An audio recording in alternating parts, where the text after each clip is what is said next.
Appreciate you.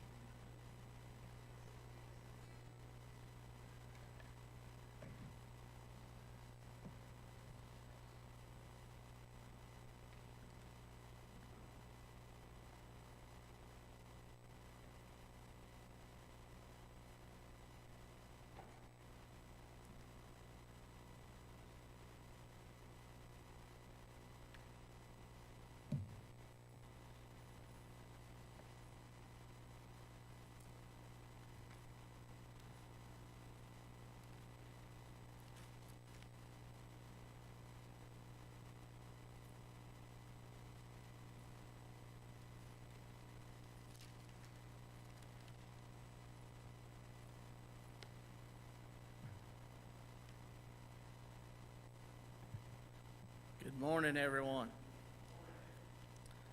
Good to see everyone in here this morning.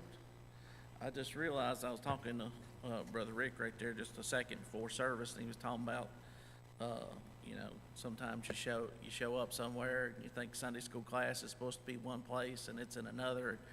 And I dreamed the other day that I was teaching Sunday school here and all y'all was gone. Like there wasn't nobody. I mean, it's funny because we're talking about Joseph and his dreams, but anyway, I just realized, Brother Croft, that it was a dream. That I just dreamed that everyone was gone out of my Sunday school class. And I'm looking around like, oh, well, I guess I'm teaching to myself this morning because everyone was gone. And so, but I just realized that was a dream the other night. You don't have to turn here, but in Psalm chapter number 37, verse number 23, it says, "The steps of a good man are ordered by the Lord, and he delighteth in his way."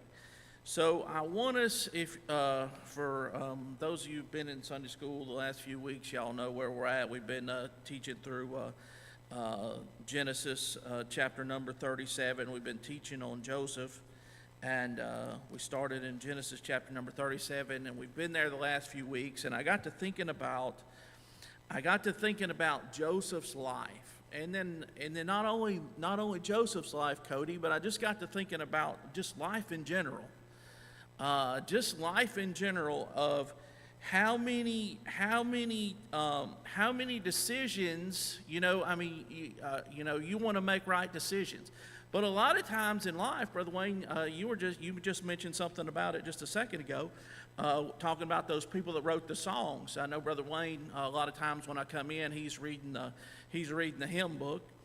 And he's reading the hymn book, and I told him when I was at the Goodwill store the other day, I started to buy him a book on the stories behind the songs, and he said he probably already had it because he likes those, and he's got a few of them. But he said a lot of those songs were born out of tragedy. It was born out of tragedy. But I got to thinking about Joseph's life, and I got to looking at Joseph's life and how many things in Joseph's life were simply, or how many of the circumstances in Joseph's life he didn't have any control over.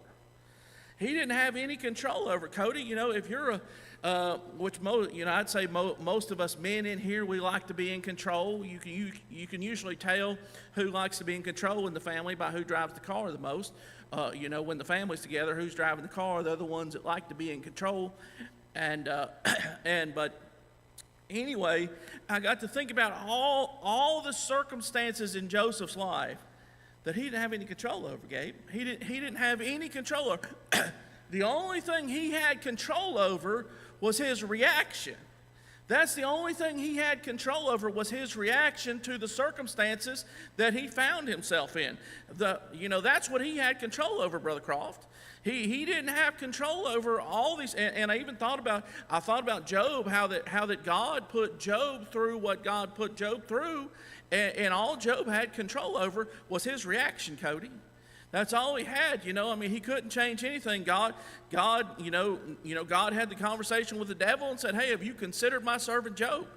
And there was no conversation between Job and God. Say, "Hey, Job, I just want to warn you. I'm about to totally flip your life upside down. I'm about to totally flip your life upside down." There was no conversation between Job and God, and all Job had was his integrity. All he had was who he was, and said, "You know what? There's a lot of things I could do here, but I tell you what I'm not going to do, and that's curse God and die." And so anyway, but I got to thinking about Joseph, and I got to thinking about Joseph and all the circumstances that Joseph found himself in that Brother Crawford, he just didn't have any control over. The first thing that Joseph didn't have any control over was his family. He didn't have any control. Some people live their whole life. Some people live their whole life regretting who their mom and dad are, and guess what? You don't have any control over that. You don't have any control over that, Brother Wayne. I didn't have any control. My name's Paul Dove III. I got Paul Dove IV sitting right here. Guess what? I didn't have any control over the fact that I was going to be Paul Dove. God had control over that, and my mom and dad had control over that. I didn't have a choice in the matter. But some people live their whole life. They live their whole life trying to run out from under a name that they have. And guess what? There comes a point in time where you just have to say, this is who I am, and I'm going to be who I am, and you can continue to judge me for who my parents are, or you can judge me for me, but I can't do anything about who my parents are. I can't change my family heritage. If you think about Joseph's family heritage, on one side he had a good family heritage, but on the other side it wasn't so good. It wasn't so good. If you think about it, Joseph's family was a messed up family. I'm sorry, and y'all gonna understand what I'm saying, because we live in a different day. We live in a different day in a different age. But y'all understand. There were 4 moms in his house. Maybe y'all have a different work experience than me, but you get and again, ladies, I'm not trying to offend any of the ladies in here, but you get a bunch of the ladies together and they just cannot get along. You get ladies together in an office, and it's like herding cats. They just cannot get along, Brother Wayne. And some of the guys in here that worked in an office a little bit are laughing because they understand. Like, you get a bunch of ladies together, they cannot get along. And can you imagine? You got 4 moms. Eventually he ended up with just 3 moms in the house. But you got 4 moms in the house. And not only you got 4 moms in the house, but again, just the story. Sometimes, if you were lost when you got married and then you got saved, maybe your story is not going to be the same as someone who's been saved. But sometimes just your kids want to know, hey, mom and dad, how'd y'all meet? How'd y'all fall in love? Tell me how. And not everyone's story is a great story. Not everyone's story is a story they really want to talk about. Maybe it's not something they really want to talk about, and they have to put the little caveat in there. Well, I want you to understand that I was lost before, and so they have to put that in. But here, again, Joseph comes to his mom and dad and says, "Hey, tell me the story. How in the world did we end up in the mess we're in? How in the world do we end up? Mom. I love your Lee. I love your sister Leah, but I don't know to call her Aunt. I don't know to call her Mom number 2. I don't know what to call her. This is a mess. It's a mess, and you understand. And then they've got the other 2 ladies, and it's like, tell me the story. What happened? And then Jacob is going to have to tell the story. Like, well, I thought I was marrying Rachel, and it turned out that Laban gave me Leah instead. And I'm like, what in the world? I wasn't expecting Leah. And then I said, well, I'll keep serving if you give me Rachel. And then now me and Rachel and Leah, now it's just the 3 of us. And then Leah starts having kids, and Rachel can't have kids, and so then she gives me this one, and because she gave me, I think it's Billa, and so she can have kids, and now that's how we ended up where we're at. That's a mess. That's a mess. That's what that is. And you know what Joseph could do? He couldn't do a single thing about it. He couldn't do a single thing about it. You can't change who your family is. You can try. You can try it, but you can change your name. You can do all that kind of stuff. Guess what? They're still, in the end, they're still your family. If you ever been to a funeral, my mom passed away here just maybe 4 weeks ago, and went to the funeral, and family members start coming in, and the kids are like, Dad, Who is that? Dad, who is that? I'm like, that's my cousin. That's my cousin. What do you want me to do about it? That's my cousin. I mean, they are who they are. You know, I mean, that's just, it is what it is. You can't change family, Cody. You can't change it. You can try and run, you can try and hide, you can try and do all kinds of things. Guess what? You know, sometimes if that's the situation that you found yourself in, you just have to go on. You just have to go on. Joseph just had to go on. I mean, it was a mess. I mean, there was a struggle between Leah and Rachel, and each of them trying to get the attention of Jacob, and there was just this huge struggle, and Joseph had to grow up in that mess. And you say, listen, I mean, you know, a lot of people use a lot of things as a crutch. They use things as an excuse, like, well, you know, I turned out this way because of this. No, well, okay, I understand that to a point, but guess what? There also comes a point in your life. There comes a point in your life where you need to stop using those things as a crutch and say, you know what, this is how it was, and I'm sorry it was this way, but I'm not going to use that as a crutch anymore, and I'm going to be different. I'm going to be different. I'm going to be different for my wife. I'm going to be different for my kids. I'm going to change my family tree. I'm going to change my family tree. I'm going to change the trajectory of my family tree. We're going to go a different route. And although I can't change who was before me, I can sure do my best to follow God and serve God and try and change how it's going to be after me. And so here is Joseph, and you just think about it. I mean, he didn't grow up around Isaac. He grew up around Laban and Laban's sons, and there was always fussing and feuding going on. Any y'all grow up around family that's just always fussing and feuding and fighting? They can't get together. They can't get together for nothing. If they do get together, there's going to be a big old argument. And you know, every time, whether it's Thanksgiving dinner or Christmas dinner, you know that generally you know who the person's going to be that's going to start it, and you pretty much know who's going to take whose side, and you know who's going to get mad and leave first. And then they don't talk to each other till Easter, till it's time to sit down and eat at Easter time. And then they're going to get mad again, and then they're not, you know, this is going to take them a little bit longer because then they're not going to get together again until Thanksgiving. And that's just how people grow up. People just grow up that way. You know, I mean, again, we live in, you know, we're in church, and we should act better, but we don't always act better. We don't always act better. And so here's Joseph, and he didn't have any control over who his parents were. He didn't have any control over how he grew up. You know, I mean, when they lived around whenever they lived around Laban, there was always fussing and feuding, and Jacob was always figuring out whichever way he was getting paid. Jacob always figured out how to make that method work out for him, and God allowed that method to work out for him, and Laban and the sons were always getting mad, and he finally leaves. Well, guess what? As soon as he leaves, Jacob's like, oh man, I haven't faced this problem. I haven't faced this problem. It's been in the back of my mind for years, but now I'm going to have to go face Esau. And that affected him. I also thought about how Joseph couldn't change his religious heritage, good or bad. Good or bad. Joseph came from an idolater. Rachel was an idolater.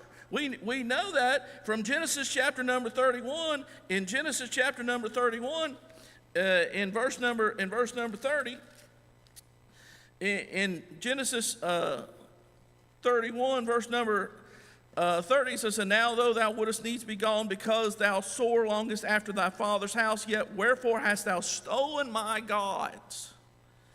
And Jacob answered and said to Laban, because I was afraid, and I said, peradventure thou wouldest take by force thy daughters from me, and with whomsoever thou findest thy gods, let him not live.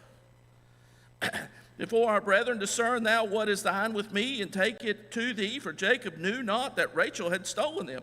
And Laban went into Jacob's tent, and into Leah's tent, and into the two maidservants' tent, but he found them not. Then he went out of Leah's tent and entered into Rachel's tent. Now Rachel had taken the images and put them in the camel's furniture and sat upon them. And Laban searched all the tent, but found them not. And she said to her father, let it not displease my lord that I cannot rise up before thee, for the custom of women is upon me. And he searched, but found not the images. And Jacob was wroth and chode with Laban.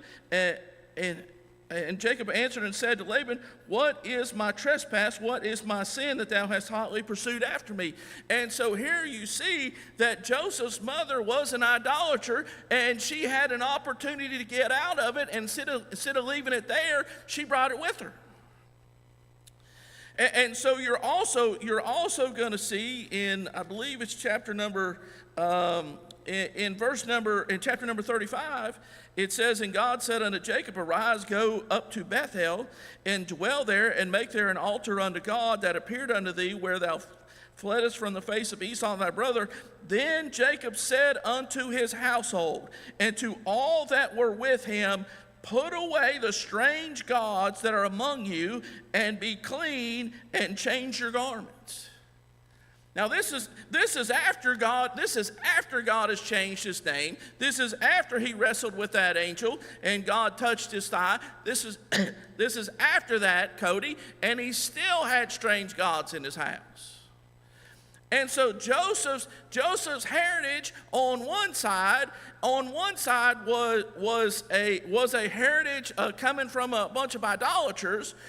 Coming from Jacob, we know who Abraham was, we know who Isaac was, but we also understand that a lot of Jacob's relationship for a long time with God was extremely hot and cold. It was wishy-washy, it was in and out, it was up and down. He never was just solid, steady for God. Until his later years, but in those early formative years of Joseph, he wasn't what he should have been. And Cody, a lot of people will use that as an excuse, like, I would be different, but because my parents were this way. No, we're in the adult Sunday school class. We're not in the little kids class. So guess what? If you got a problem, guess what? That problem's your problem. If you got a problem, that problem's your problem. What your parents did, what your parents taught you, yes, I understand it may affect you. But if you got a problem, it's because you're choosing that to be your problem.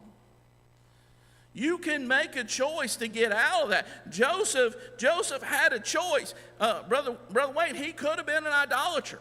He could have followed his mother's gods. He could have followed the strange gods that he saw the rest of his family serving. And I'll tell you something else. You may have a goodly heritage, and you may throw your goodly heritage in the garbage. My kids are here, and you got.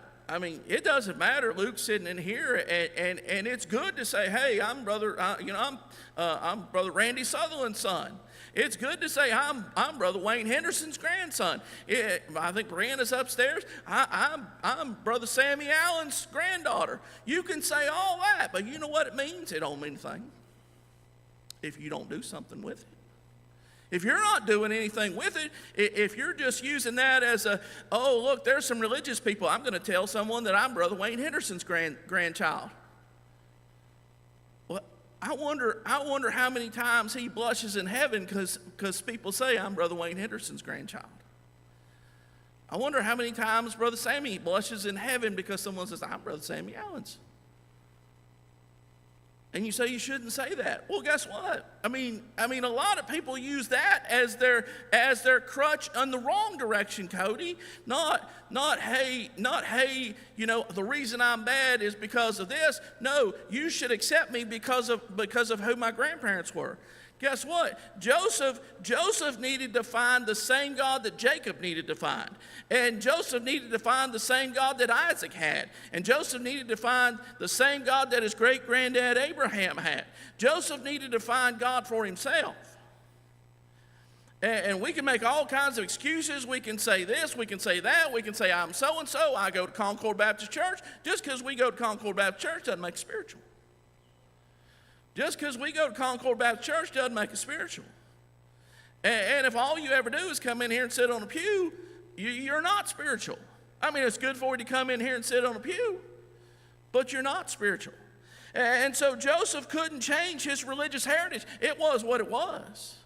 He couldn't change who his mom was. He couldn't change who his dad was. He couldn't change who his grandparents were. He couldn't change none of that. It was what it was. He had a choice, though. What's he going to do about it?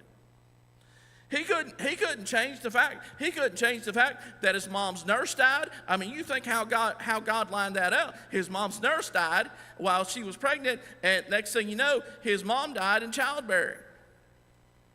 That's a traumatizing event. I mean, my mom just passed away. My mom just passed away a month ago. I'm almost, I'm 40. I just turned 48 the other day. But Joseph's mom passed away when he was a teenager. And Brother Parks, that's a traumatizing event. Again, I mean, my mom had dementia, so for me, my mom had kind of been gone before she was gone.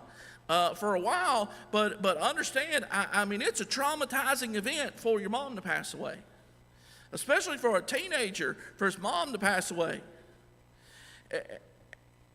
He couldn't do anything. How many times have you seen a teenager or a young person and someone who's close to them pass away and they veer off and just go berserk? They just go crazy for a little while. Why? Because they have a choice, and they make a wrong choice. And so if you think about it, here is Joseph, and we get to chapter number 37, which is where we've been. We get to chapter number 37, which is where we've been studying. And here, it just snowballs on Joseph. It just snowballs on circumstances around Joseph that he has no control over. Starting at the very beginning of the chapter, and we've read it a few times, so I'm not going to read it again. But at the very beginning of the chapter, here's Jacob, and he sends Joseph out to check on his brethren, and he has to come back and give an evil report. It wasn't Joseph's fault he had to give an evil report. It was their fault. Anyone who owns a business in here, if you own a business in here, and you say, "Hey," Dakota sometimes says, "Hey, bub, you're in charge. You're in charge while I'm gone." And so everyone that works should understand Dakota put Bub in charge, and whenever Dakota comes back, he's like, "Hey, Bub, how much work y'all get done, and why didn't you get this much done?" Well, because, I couldn't get Silver awake, because Silver was asleep in the truck all afternoon, and all he wanted to do was measure how wide from mirror to mirror the truck was. You understand what I'm saying. I mean, sometimes they come back and they're like, well, all the guys, they thought, the cat's away and the mice would play, and so they just thought it was playtime. And no one, and they said, "Hey, I'm not going to listen to you, Bub. You're only 19 years old. You're not in charge of me. I'll do what I want to. I'm a grown man." And you understand, I mean, guess what? I mean, if Dakota's the boss and Dakota says, "Hey, Bub's the boss," guess who's the boss now? For a day or 2 days, Bub's the boss. And so here, Jacob's the one that put Joseph in the situation to go check on the boys, and the boys are the ones that put Joseph in the situation, because when he showed up, they're like, he's like, "What in the world are y'all doing?" Write it down on a little pad and paper, take it back to Jacob, and say, "Here's what I saw," and it was an evil report. That wasn't Joseph's fault. That was their fault. But yet they hated him because he gave that evil report. And it also wasn't Joseph's fault, and maybe it was to a certain extent. It also wasn't Joseph's fault that he was his father's favorite son. I mean, again, we looked at that last week. It wasn't completely his fault. It wasn't completely his fault that he was his father's favorite son. Obviously, he came from his father's favorite wife, and he was the older of the two boys.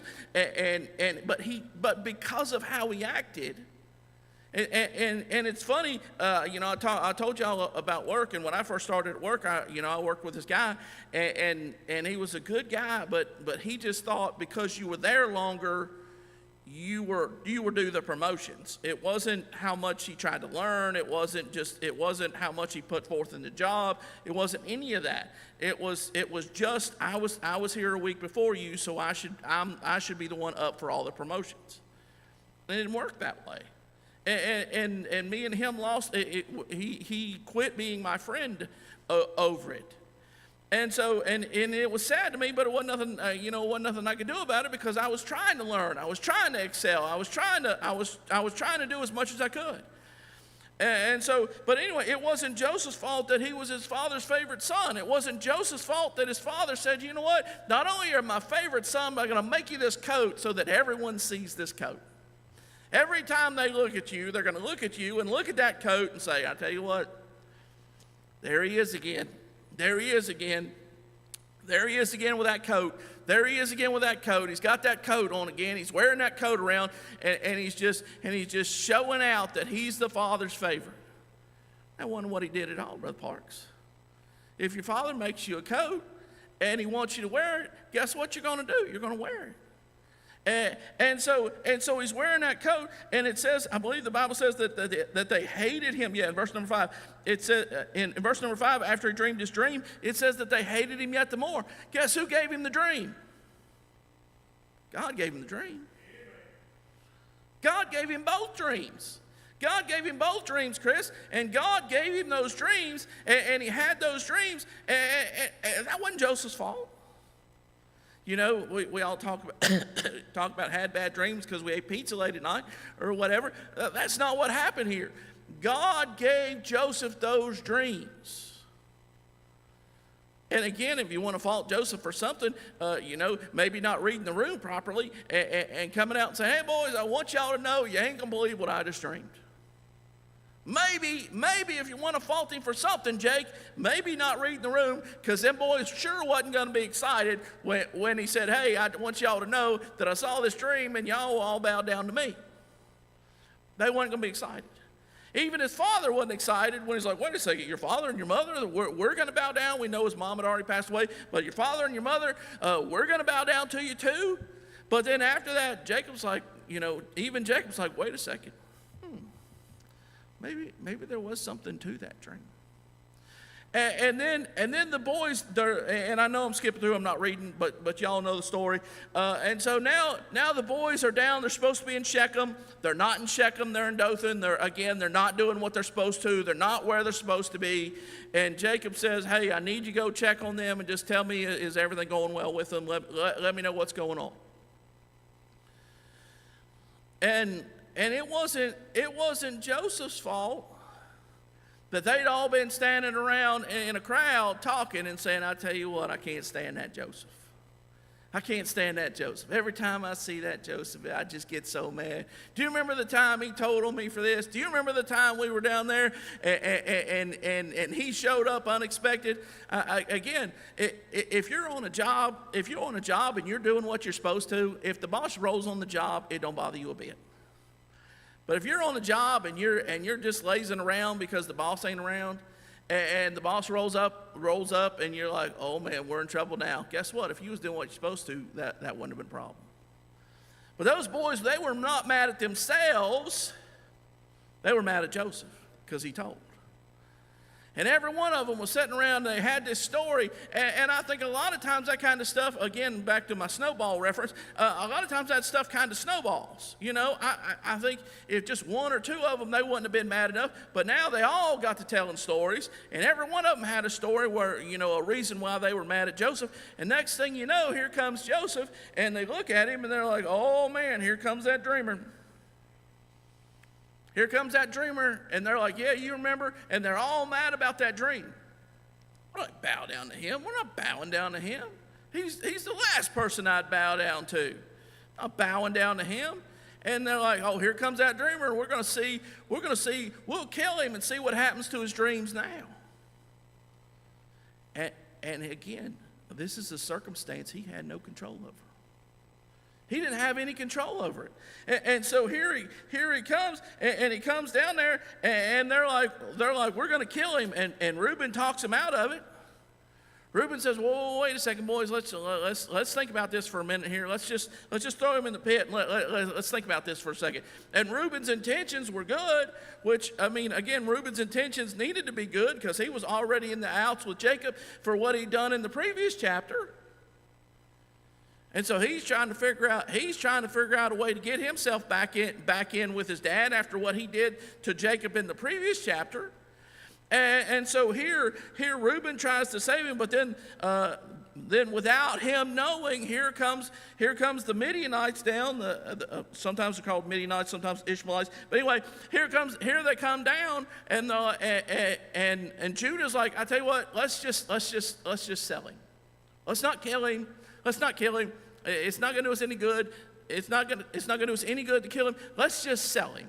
We'll just sell him into slavery or servitude. And so here's Joseph again, and no control over what's going on.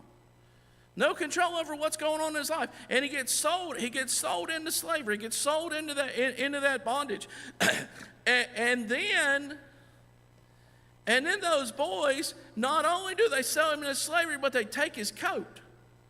They take his coat, Brother Jay. They take his coat, and they go kill an animal, and they put blood all over it, and they send it to their dad, and like, hey, do you recognize this coat? Of course he recognized that coat. Of course he made the coat for him. He made the coat for Joseph. and Jacob said, my son's been killed. And so now a lie has been told about Joseph, and that lie is believed. Have you ever had a lie told on you? And it was believed. It's bad when it's told on you. Brother Rick, hey, it's bad when it's told on you. Man, it stinks. Someone told a lie about me. And that's bad enough. But now it's believed. And because it's believed, that's going to affect him the rest of his life. Why? Because Jacob doesn't go looking for him. Had Joseph just been missing, Jacob would have went looking for him. But because those boys sent that coat back and said, hey, is this your son's? And it looks like he passed away, Jacob didn't go looking for him. So now here is Joseph, and he's sold into slavery, and he's down in Egypt in slavery for a long time. He probably thought, he'll be fine. He'll be just fine. My dad's going to come get me. My dad's going to come get me. My dad, there's no way my dad's going to leave me down here. There's no way my dad's going to leave me down here. But because a lie was told, and sometimes you don't even know that someone told a lie about you. You ever had someone start acting strange around you and you're like, what's up with them? And somebody told them something that wasn't true, and instead of them just coming and saying, hey, this was said, is this true? They'll believe it, and they'll run with it, and not only do they run with it, then they go tell someone else, and it was never true to begin with, and they never verified it. They just took someone else's word for it. And now here is Joseph living with the repercussions of this lie because his dad never come and got him. And again, here's another circumstance. Joseph is sold into Potiphar's house. And for a while, it looks pretty good. It's looking pretty good, Silver. It's looking all right. It's looking like, man, if I'm sold into slavery, at least I kind of got my freedom. I kind of got the run of the house. I'm just, I got the whole run of the house, and God is blessing it. And Potiphar doesn't even, all he knows is that he's got bread to eat, and pretty much everything else is up to Joseph. And here comes another circumstance in Joseph's life that he had no control over. Potiphar's wife said, I want you. And you think about the stress he's under, Brother Jay. I mean, here he is, and he's maintained his integrity, and God has blessed him, but his family has sold him out, and his father hasn't come got him. And he's somewhere in his early 20s. You would assume he was 17. He was 17 at the beginning of chapter 37. But again, he's somewhere in his early 20s, and all the stress and all the things that a 20-something-year-old young man is under. And now here's this woman, and she's like, I want you. And again, Joseph had a choice. He had a choice. And it's easy to say no one time. It's easy. A lot of people, if they were only ever tempted one time, they wouldn't sin. But it says that it was day after day, day by day, she made these passes at him. Day by day, she made these passes at him. And you know what? Finally, there come a day when there were no other men in the house. Wonder how that happened. She said in her mind, she said, I know he's scared someone will find out. That it's not really his God.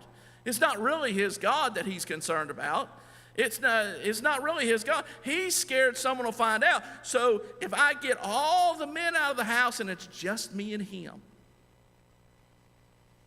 And Brother Jay, I think on that day, I don't think she was dressed like it was going to be 20 degrees with a wind chill factor. I don't think that's how she was dressed that day. And Joseph came in because he had to, because he had work to do, and she knew he had work to do, and she made her play again, and this time he left his garment and he got out of there. And you know, it's sad to think about, but every time Joseph left his coat, he was about to have a major change in his life. But he left his garment. He got out of there. He got out of there, and then so she finally realized, like, okay, I'm done. I've tried everything. So then here comes another lie. It's another lie. And guess what? Potiphar believes the lie again. So now Joseph's been lied on at least twice. And both times he's been lied on, it was believed. And so now here he is. He hadn't done a thing wrong, Brother Jay. He hadn't done a single thing wrong the whole time he was in Potiphar's house. He did everything right. Potiphar was blessed, and he treated Potiphar good, even though no one would have known. And what did he get for it?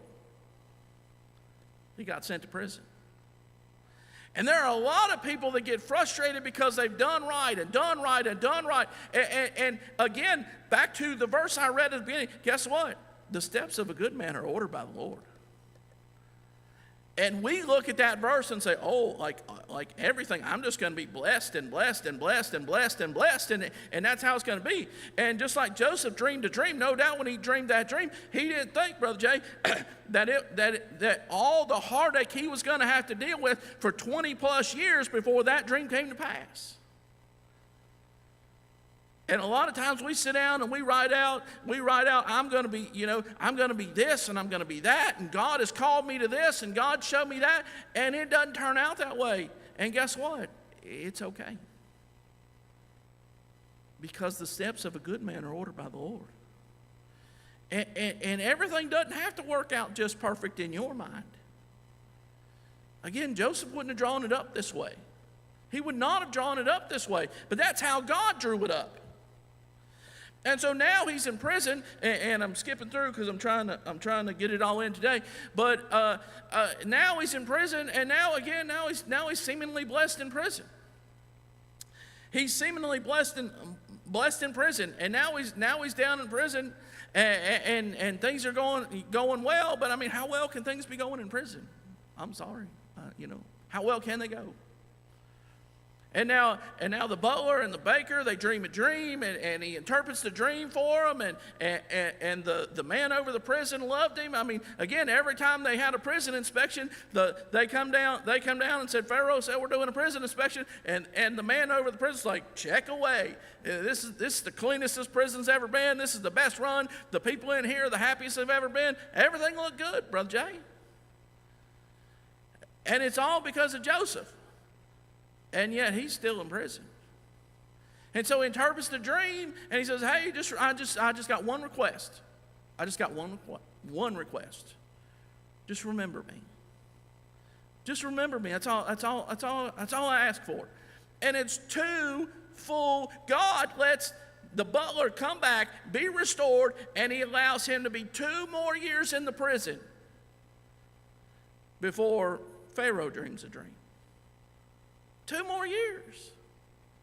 Again, when I'm reading the story, I'm looking at it like, okay, he's sold into Egypt and he's being blessed in Potiphar's house. I could easily make the jump from being blessed in Potiphar's house for Potiphar to say, hey, Pharaoh, I got this guy in my house and I really don't understand it because they sold him for nothing to me and I've got him in the house, but everything he touches turns to gold and maybe you'd like to have him. You could see a jump from there to there. You can see a jump when he's in prison, when he's down there in prison, and the guard goes up and says, look, I don't understand. I don't understand what happened. I don't understand why I was accused of this, but I'm telling you, everything this guy touches turns to gold. But God didn't make either one of them work out that way. God didn't make either one of them work out that way. And so now he interprets Pharaoh's dream. He interprets Pharaoh's dream, and then whenever he interprets Pharaoh's dream, in we're in chapter number 41 right now, here that Pharaoh says, I tell you what, I'm going to make you second in command in all of Egypt. You're basically going to be in charge. You're going to be in charge. Anything you say goes. Anything you say goes. And he, not only does he do that, in verse number 45, and Pharaoh called Joseph's name Zaphnath-Paaneah. Now he changed his name. I'll tell you something else Joseph dealt with his whole life, is people calling him something other than Joseph.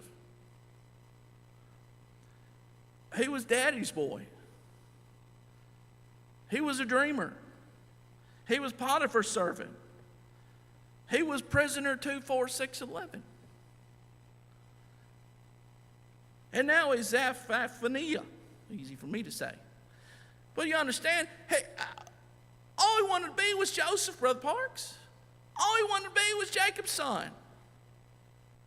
And that was taken away from him on a continual basis. They didn't know him as Joseph. They knew him as Potiphar's servant. They didn't know him as Joseph. They knew him as the prisoner. They didn't know him in Egypt as Joseph because Pharaoh changed his name. You know what? You're going to be called a lot of things. Some of them true, some of them untrue. How are you going to respond? How are you going to respond?